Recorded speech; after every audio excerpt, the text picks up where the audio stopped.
जय श्री राम।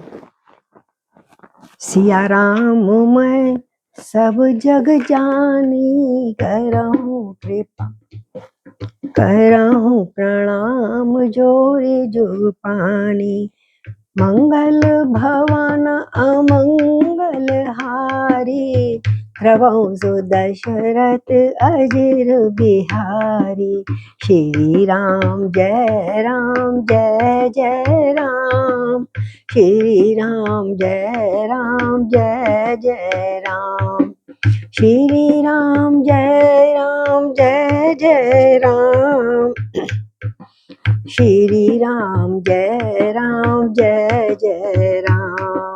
श्री राम जय राम।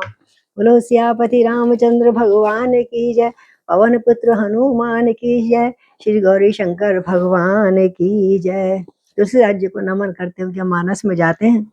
तो कल हमने देखा, गत जो कथा हुई थी कि श्री राम जी को केवट गंगा में अपनी नाव पे बैठाकर बड़े नखरे कर करा के और ले जा रहे हैं। और क्या गाते जा रहे हैं, आइए दोबारा इसको रिपीट करते हैं।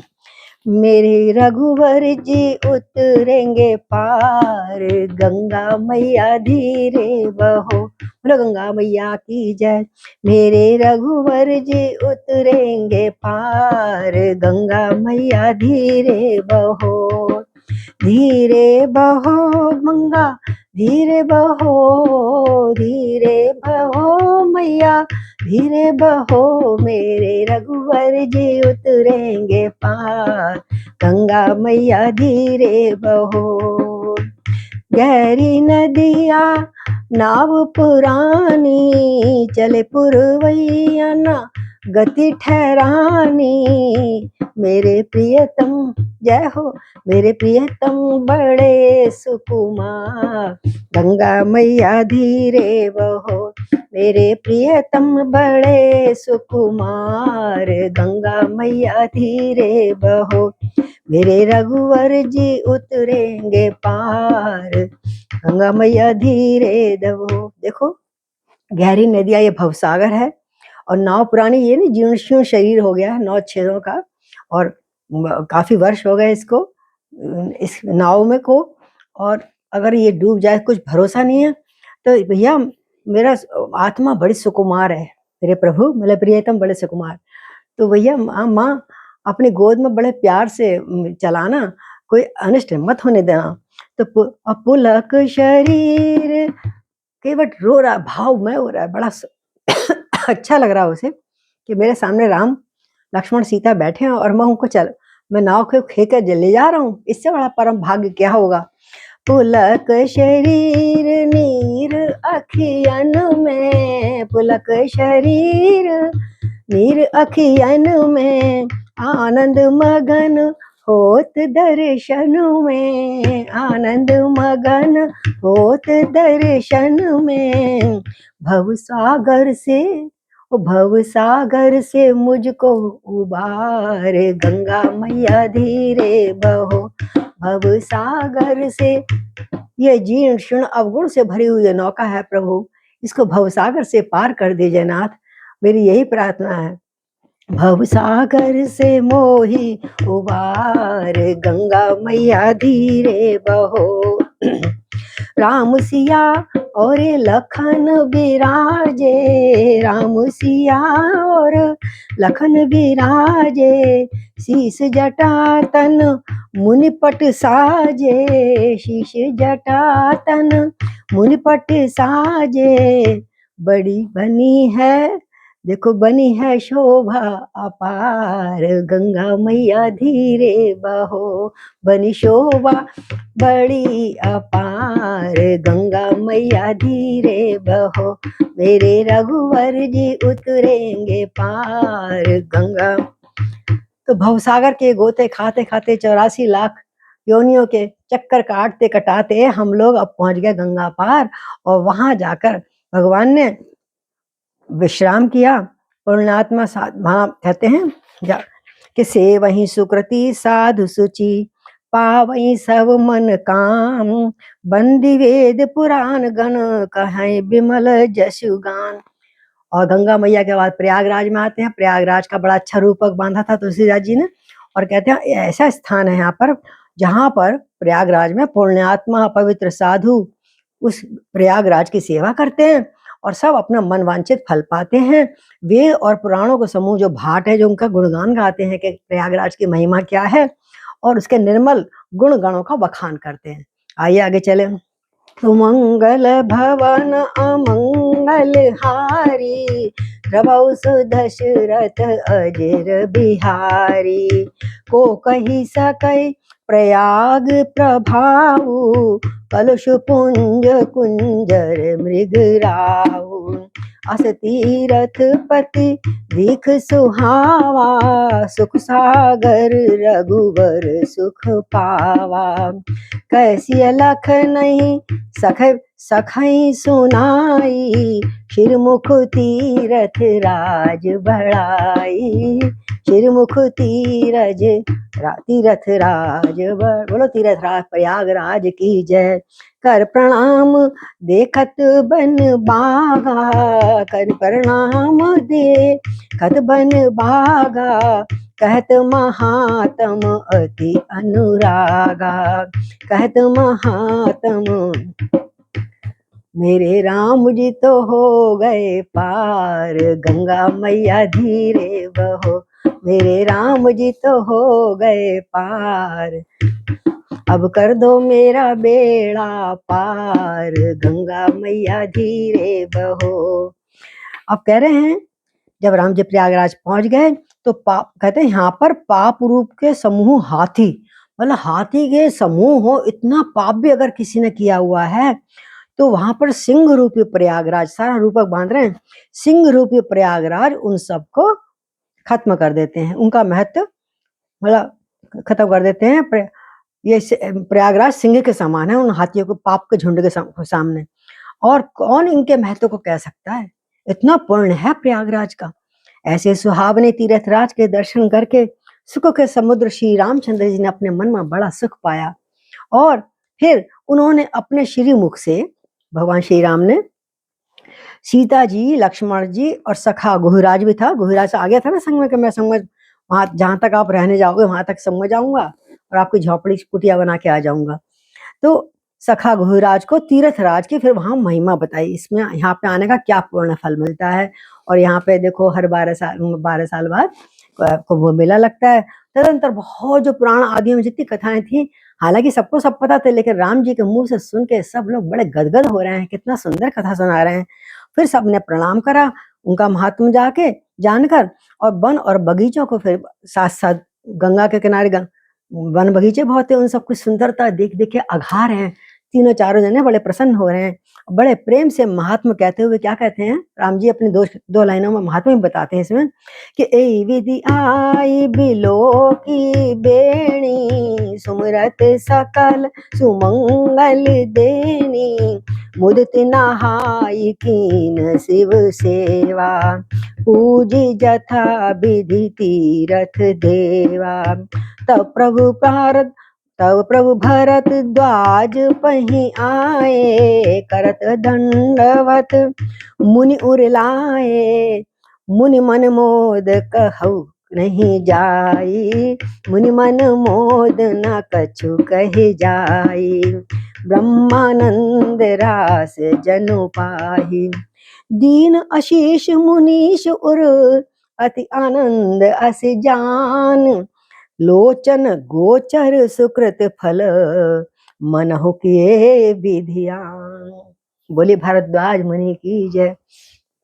इस प्रकार राम जी ने त्रिवेणी के दर्शन करे, उसका महात्म सबको बताया। कहते हैं घर में भी अगर आप बैठे ना तो त्रिवेणी का स्मरण करने से सब सुंदर मंगल का कारण बन जाती है, सब मंगलों को देने वाली होती है। जब हम नहाते हैं तो ना गंगा यमुना सरस्वती कावेरी कृष्णा नर्मदा हमको स्नान करवाएं, तो नहाते समय प्रातः काल गंगाओं के, नदियों के, पवित्र नदियों के नाम लेना चाहिए। तो कहते हैं अगर इसका जब भी स्मरण करो, खाली स्मरण मात्र से ही सारे पाप नष्ट हो जाते हैं और मंगलदायक हो जाती हैं चीजें। फिर आनंद पूर्वक तीनों चारों ने मिलकर त्रिवेणी में स्नान किया, शंकर जी को जल चढ़ाया, उनकी सेवा पूजा करी विधि पूर्वक। सभी देवताओं का, वहां पे और भी देवता थे, सबका पूजन किया। उसके पश्चात स्नान पूजन आदि जब सब कर लिया तो प्रभु श्री राम भारद्वाज जी के पास आए। भारद्वाज जी वहीं रहते थे ना प्रयाग में, उन्होंने याज्ञवल्क्य जी को रोक लिया था ना, जब प्रयागराज का कुंभ का मेल खत्म हुआ तो उन्होंने उनको रोक लिया था, हमें कथा सुनाओ राम जी की, है ना। तब भी वहां पर शंकर जी आए थे, सती आई थी, आपको याद होगा प्रारंभ में, तो वहीं पर कथा सुनी थी सती ने। लेकिन वो सुनी ना सुनी थी सती, उस समय मोहित थी बहुत। तो मुनि के मन का आनंद कुछ, मुनि तो देखकर उनको बड़े प्रसन्न हुए, एकदम हृदय से लगा लिया, राम तुम आ गए राम है, पर तुम्हारी प्रतीक्षा, मनी मन में कह तुम्हारी ही प्रतीक्षा कर रहा था। और मुनि के मन का आनंद कुछ कहा नहीं जा सकता। भारद्वाज मुनि अति आनंदित हो गए, ऐसा लग रहा है मानो उसको आज ब्रह्मानंद का मतलब आनंद मिल गया, राशि मिल गई हो। इस प्रकार जब मिले, उनका चरण छुए सबने, तो मुनीश्वर भारद्वाज जी ने फिर आशीर्वाद दिया उन सबको, चारों को। और उनके हृदय में ऐसा जानकर अत्यंत आनंद हुआ कि आज विधाता ने श्री सीता लक्ष्मण सहित प्रभु रामचंद्र के दर्शन कराकर मानो हमारी संपूर्ण फल की मतलब प्राप्ति करा दी, संपूर्ण फल के लाकर आंखों के सामने रख दिया। जो जिंदगी में अभी तक जितने तो ताप यज्ञ तप ताप तपस्या करी थी, आज लगता है उन सब का फल मुझे तीनों का दर्शन कराकर घर बैठे मुनिराज को करा दिया।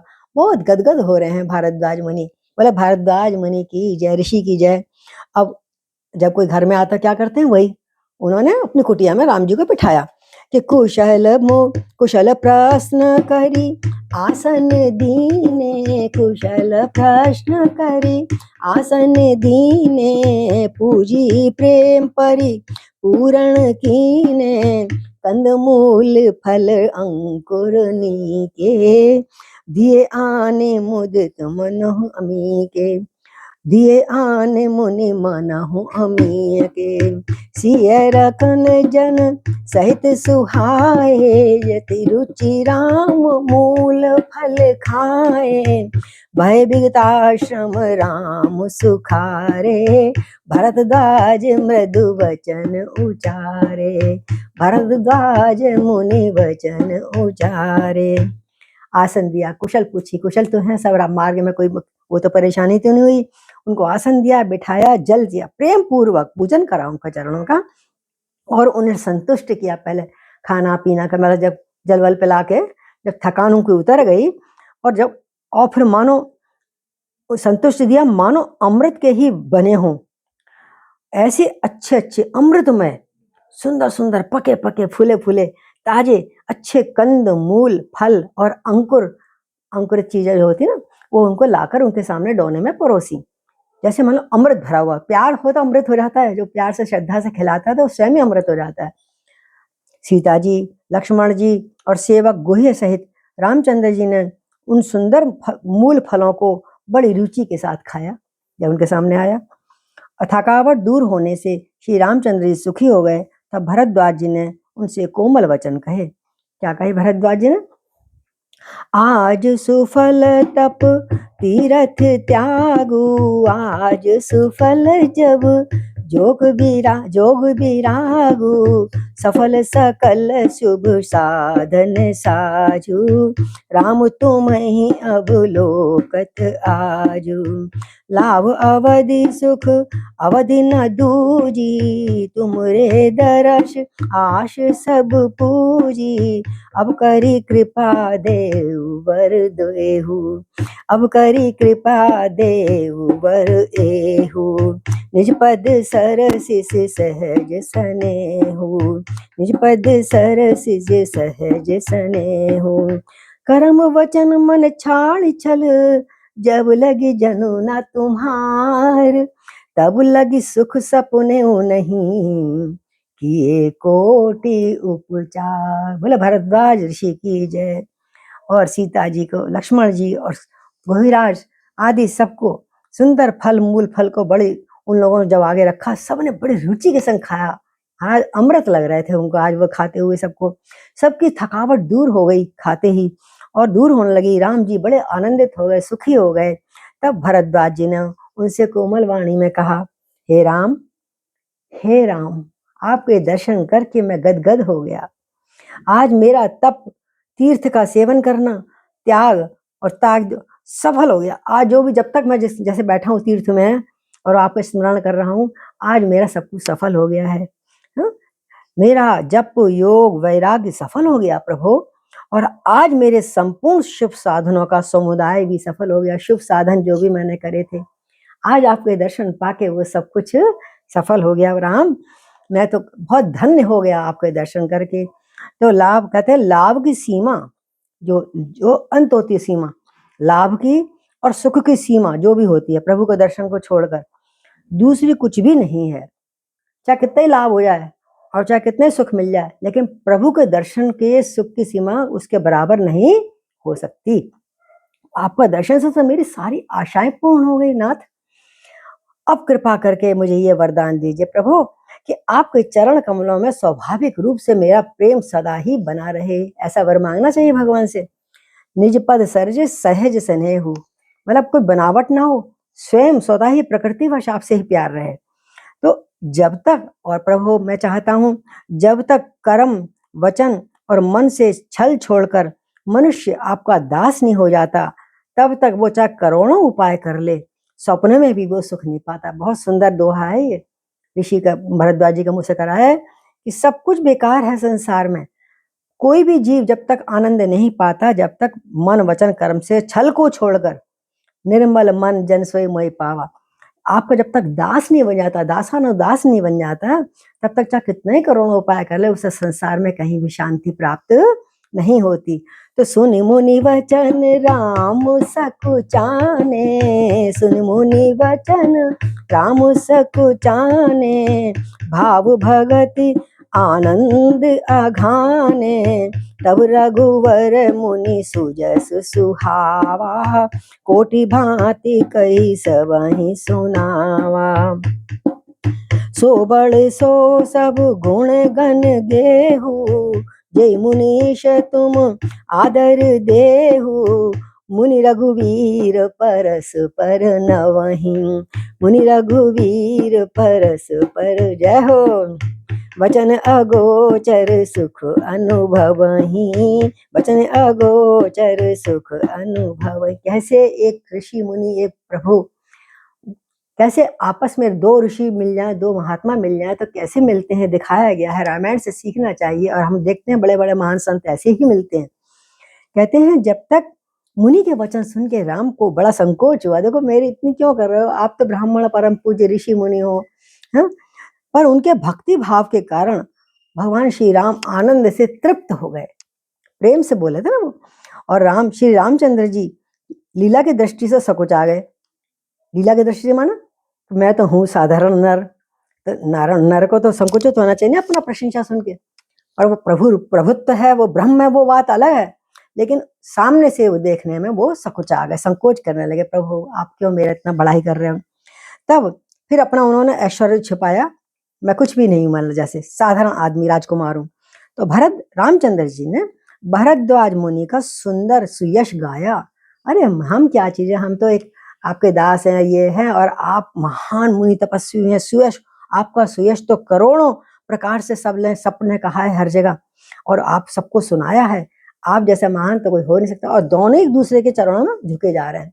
अगस्त मुनि उनको प्रणाम करते हैं तो वो उनको प्रणाम करते हैं, और ऐसे करके वो कहते हैं महाराज हे ऋषिवर, आप जिसको आदर दें वही बड़ा है, और वही गुण समूहों का घर है। जिसका ऋषि मुनि अगर किसी से प्रशंसा कर दें तो आपका आशीर्वाद है मेरे पर, वही बड़ा हो जाता है, वही बड़ा घर, सब गुणों का समूह हो जाता है, सब गुण उसके अंदर आ जाते हैं।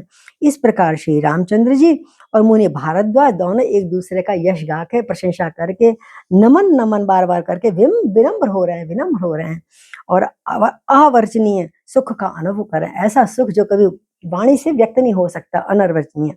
और ये सुधि पाई प्रयाग निवासी, वटु तापस मुनि सिद्ध उदासी, भरद्वाज आश्रम सब आए, देखन दशरथ सुवन सुहाय। और भैया एकदम तीखी लहर सब जगह प्रयागराज में फैल गई, तट के गंगा के किनारे कि भैया प्रयाग निवासी सबको पता लग गया। जितने ब्रह्मचारी तपस्वी मुनि आसपास रहते थे, दौड़े दौड़े सब आ गए आश्रम में। अरे हमने सुना है प्रभु राम आए हैं, प्रभु राम आए आश्रम में और दशरथ के डोठा आए हैं, उनके दर्शन करने चले और लोगों की भीड़ वहां पर।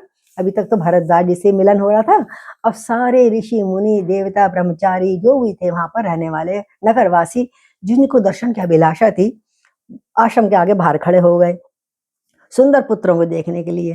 तो राम प्रणाम कीन सब काहू, मुदित भय लखी लोचन लाहू, देख देहि आशीष परम सुख पाई, फिर सराहत सुंदरताहि। राम कीन विश्राम निशि, प्रात प्रयाग नहाय, चले सहित सिय लखन जन, मुदित मुनि सिर नाय। बोलो सियापति रामचंद्र भगवान की जय, प्रयागराज की जय, मुनि भारद्वाज जी की जय। अब क्या हुआ,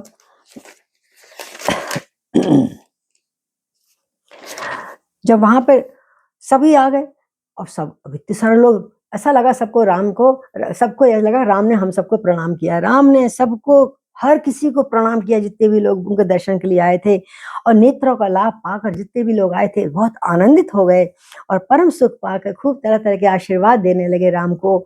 और रामचंद्र जी के सौंदर्य की सराह, इतने सुंदर बालक तो आज तक हमने कहीं देखे नहीं, इतने प्यारे राजकुमार हमने देखे नहीं। सुंदरता का वर्णन करते करते दाएं अपने अपने घर गए।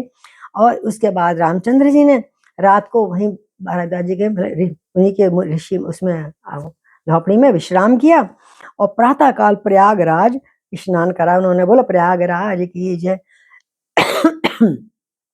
और स्नान करके प्रसन्नता के साथ ऋषि को प्रणाम करके बोले हम आगे चलते हैं। और सीता जी लक्ष्मण से सेवक गुहिराज के साथ वो आगे चले।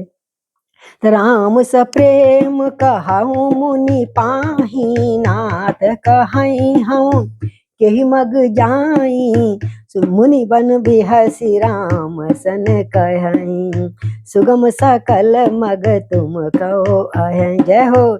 साथ लागे मुनि शिष्य बुलाए, सुन मुनि मुदित 50 आए, सबई राम पर प्रेम अपारा, सकल कहाई मग दीख हमारा। आगे जंगल में जाना है ना, तो फिर भी अनजान बन के राम भरद्वाज में से पूछ रहे हैं, महाराज बताइए गुरुदेव बताइए हम किस रास्ते से जाएं जो हमको सुगम रहे वन में। चलते समय जब उन्होंने कहा नाथ बताइए किस रास्ते से जाएं, तो मुनि मन में हंस रहे हैं। देखो वो कह रहे हैं राम तुम जिस रास्ते से जाओगे वही सुगम हो जाएगा, यानी सरल हो जाएगा। आपके लिए तो सभी मार्ग सुगम है, जिधर जाइए आप, हर मर्जी जहां से जाइए। फिर भी मुंह से बुलाकर उन्होंने फिर उनके साथ कुछ अपने शिष्यों को बुलाया। तो 50-60 लोग शिष्य लोग आ गए और हर कोई कह रहा हम जाएंगे, हमारा रास्ता देखा हुआ है, हम जाएंगे इनके साथ, हमारा रास्ता देखा वाला आगे का। सुनते ही सबको चित्त में हर्ष हो गया। सारे शिष्य दौड़ते हुए ऐसे आए और सभी अपना सेवा का धर्म मान रहे थे। सभी पर श्री राम जी का अपार प्रेम था। हर कोई चाहता है मैं श्री राम जी के संग पीछे रास्ता मार्ग दिखाता हुआ जाऊं आगे आगे। सभी कहते हैं मार्ग हमारा देखा वाला है, हम आपको सकुशल पहुंचा देंगे जितना आगे आप जाना चाहोगे। तब मुनि ने चुनकर, एक आदमी 50-60 आगे बुलाने पर चुन के 4 ढूंढे, 4 ब्रह्मचारियों को केवल साथ दिया जिन्होंने बहुत जन्मों तक कभी पुण्य किए होंगे। कौन से साथ में दिए ऋषि? शिष्य बच्चे जिन्होंने बहुत जन्मों तक कभी कहीं को सुकृत पुण्य किए थे, उन 4 को राम जी के साथ किया। रघुनाथ जी को प्रणाम करके और ऋषि की आज्ञा पाकर हृदय में बड़े आनंदित होकर अब राम जी आगे चले। ग्राम निकट जब निक सही जाई, देखई दर्श नारी नर धाई, होई सनाथ जन्म फल पाई, फिरते फिर दुखित मन संग पठाई, विदा के बटु विनय करी, फिरे पाए मन काम, उतर नहाए जमन जल जल, जो शरीर सम श्याम। बोलो सियापति राम के जय। बोलो यमुना मैया की जय। जब वो किसी गांव के पास से होकर निकलते ना सिया राम जैसा, और सब गांव वाले देखते रह जाते हैं कि क्या इतनी सुंदर स्त्री पुरुष दौड़ दौड़ के उनके रूप को देखने के लिए आ रहे हैं। भाई देखो हमारे गांव की तरफ से कोई निकल के जा रहा है इतने सुंदर, जैसे प्रकाश पुण्य चल रहा हो। और जन्म का सफल अपने जन्म को सफल पा रहे हैं, हमारा आज जन्म का फल मिल गया, मनुष्य जन्म का। सदा के लिए हम अनाथ थे, आज सनाथ हो गए, हमने इनके दर्शन कर लिए और मन को नाथ के साथ भेज दिया। खुद तो खड़े रह गए, लेकिन मन जैसे उनका रघुनाथ जी के साथ चला गया। और दुखी होकर फिर जब चले ही गए, दुखी होकर अपने अपने घर आ गए। सब गांव के वासी जो नहीं जानते इतना प्यार करते हैं, है ना। और सबको फिर आखिर में जब काफी दूर निकल गए तो राम जी ने उन ब्रह्मचारियों को भी कहा, अब तुम लोग लौट जाओ, आगे हम चले जाएंगे और हमें रास्ता अब दिख गया, सही दिख गया है। चारों ब्रह्मचारियों को विदा किया। तब वो मनचाही वस्तु में बोले हमें आशीर्वाद दो, तो मनचाही भक्ति दी उनको, सबको, चारों को। अनन्य भक्ति पाकर वो चारों शिष्य लौट गए। यमुना जी के पार उतर के, अब यमुना जी आ गए, यमुना जी मैया को जाए, उनको पार उतर के सबने यमुना जल में स्नान किया। और रामचंद्र जी के शरीर के समान ही श्याम वर्ण था, जैसे यमुना का रंग वैसे मेरे कन्हैया का रंग भी है, राम जी का रंग भी है ना। तो सुनत तीरवासी नर नारी धाये निज निज काल बिसारी, लखन राम सिय सुंदरताई, देख करहि निज भाग्य बढ़ाई। अति लालसा बसहि मन माही, नाऊ गाँव बूझत सकुचाई, जे जिन महु भय बरधि सयाने, तिनकर जुगति राम पहचाने। जय हो। अब यमुना के किनारे से नहा के स्नान करके आगे बढ़े। स्त्री पुरुष ये सुनकर निषाद राज के संग दो बड़े सुंदर युवक को, एक प्यारी सुंदर सी स्त्री आ रही है, बड़ी परम सुंदरी स्त्री आ रही है। सब अपना अपना काम छोड़ दिया जो घाटों पे कर रहे थे और भूल के दौड़ करके ऐसे मतलब गिर जाएंगे, भूल गए, तेजी से दौड़ते दौड़ते राम जी के और सीता जी के सौंदर्य को आके निहारने लगे और अपने भाग्य की बड़ाई कर, तूने देखे? हाँ मैंने भी देखा। अरे वो आगे निकल गया, मैंने नहीं देखा, अरे मेरा बड़े दुर्भाग्य। तो जिन्होंने दर्शन करे बड़े सौभाग्य मान रहे हैं राम लखन सिया का दर्शन करके। उनके मन में अब इतना सुंदर है, कौन है, कहाँ से आए, क्या है, अभी ये भी नहीं पता। तो उनके मन में परिचय जानने की बहुत एक वो है उत्कंठा कि कौन है, कहाँ से आए इतने सुंदर। तो बहुत सी लालसाएं भरी पड़ी थी, पर वो नाम गांव पूछते सकुचाते थे, हम इनसे कैसे पूछे, हु आर यू, कहाँ से आए हो। हाँ, तो और उन लोगों में जो वयोवृद्ध थे, फिर कुछ समझदार लोग थे ना, वो बुजुर्ग लोग, बोले अच्छा हम तरह तरीके से पूछेंगे, घुमा फिरा के ना ऐसे। उन्होंने युक्ति से, ये डायरेक्ट नहीं पूछा तुम कौन हो, क्या नाम है, युक्ति से, है ना, रामचंद्र जी को पहचान लिया। ये तो राम ही हो सकते हैं। ऐसे पूछ लिया किस दिशा से आ रहे थे, कहाँ से आ रहे थे, क्या हुआ। और जब सब सारी कथा पता लग गई आखिरकार राम जी ने सब कथा बताई थी, तो उन्होंने सब कथा सब लोगों को सुनाई। राम से पूछ ली बड़े लोगों ने, बुजुर्गों लोगों ने, और फिर जाके बच्चों को सुनाई कि वो पिता की आज्ञा पाकर वन को आए हैं। ये सुनकर सब लोग बहुत फिर दुखी हो गए, हाय पिता ने इनको देश निकाला दे दिया, जंगल में भेज दिया, पछता रहे हैं। और रानी और राजा को ने ये अच्छा काम नहीं किया है, उनको उनके लिए भर्त्सना कर रहे हैं। तो ते ही अवसर, अब जब ये देखो, अब यहाँ पे एक कलाकारी हुई है, देखो एक लीला घटेगी। ते ही अब कहाँ पर, यमुना जी के घाट पे, ते ही अवसर एक तापस आवा, तेज पुंज लघु बयस सुहावा, कवि अखिलित गति वेश विरागी, मन क्रम वचन राम अनुरागी। तभी जब उस भीड़ में से एक निकल के तपस्वी, गोरा चिट्टा सुंदर बिल्कुल दूध की तरह, एक तपस्वी आया। कोई नहीं जानता था ये कौन है, कहाँ से आया। तेज का लगता है, ऐसा तेज का पुंज, छोटी सी अवस्था और सुंदर था, और उसकी गति कही नहीं जा सकती कवियों के द्वारा। या तो वो खुद ही कवि था जो परिचय नहीं देना चाहता था, वह वैरागी वेश में था, और मन वचन कर्म और कर्मों से रामचंद्र जी का परम प्रेमी था। तो इसमें कुछ लोग विशेषता अंदर बताते हैं, जो ज्ञानी मुनि थे, उन्होंने क्षेपक में डाला है। इस तेज पुंज तापस के प्रसंग में कुछ टीकाकार कहते हैं, कुछ और मानते हैं, कुछ और कहते हैं। ये देखने में तो प्रासंगिक से जुड़ा है, मतलब कोई कहानी में विशेष इनका काम नहीं, लेकिन फिर भी अचानक आ गए हैं। पर गोसाई जी अलौकिक अनुभवी पुरुष थे, तुलसीदास जी, तो पता ये लगता है ये ऊपर से जोड़ा हुआ, मतलब, परंतु ये सभी प्राचीन प्रतियों में है। तो कहते हैं पता नहीं यहाँ इस प्रसंग को क्यों रखा अचानक। तो इस तपस्वी को क्यों भेजा? और कवि अलखित गति कह रहे हैं उसकी जो उसको लिख नहीं सकते। निश्चय पूर्वक कोई नहीं कह सकता ये कौन थे। या तो ध्यान में ही तुलसीदास जी ही वहां दर्शन करने चले गए थे, अथवा कहीं कहीं लिखा है वो बोला शंकर भगवान स्वयं कर्पूर गौरम करुणावतारम, सब थोड़े रूप में आकर भगवान राम के दर्शन कर गए। यहाँ पर आकर प्रयाग में सजल नयन तन पुलक निज इष्ट देव पहचान, क्योंकि शंकर के भी इष्ट देव राम थे और राम के इष्ट देव शंकर थे। तो सजल नयन तन पुलक निज इष्ट देव पहचान, परहु दंड जिमि धरन तल दशा न जाई बखान। और तुलसीदास जी के भी इष्ट थे। तो मानो कथा लिखते लिखते तुलसीदास जी अपने ध्यान अवस्था में जाकर राम जी के चरणों में आकर प्रणाम कर रहे हैं यमुना के किनारे, अथवा भोले शंकर अपना स्वयं रूप बना के मेरा इष्ट है। दोनों ने एक दूसरे को पहचान लिया और दोनों ने एक दूसरे को नमन करा मन ही मन। दोनों अपने इष्ट देव को पहचान के नेत्रों में जल भराया, शरीर पुलकित हो गया और दंड की भांति वो पृथ्वी पर राम जी के चरणों में गिर गया।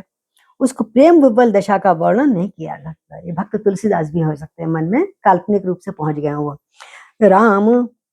तो आज हम यहीं पर विश्राम करते हैं, राम जी पर आगे जाएंगे, आगे फिर आगे का दृश्य करेंगे। श्री राम जय जय राम, श्री राम जय जय राम, श्री राम जय जय राम, प्रभु श्री राम जय जय। सिया राम मैं सब जग जानी, अकरऊं प्रणाम जोरी जुग पानी। फिर भगवान ने चाह मिलते हैं। जय सिया राम।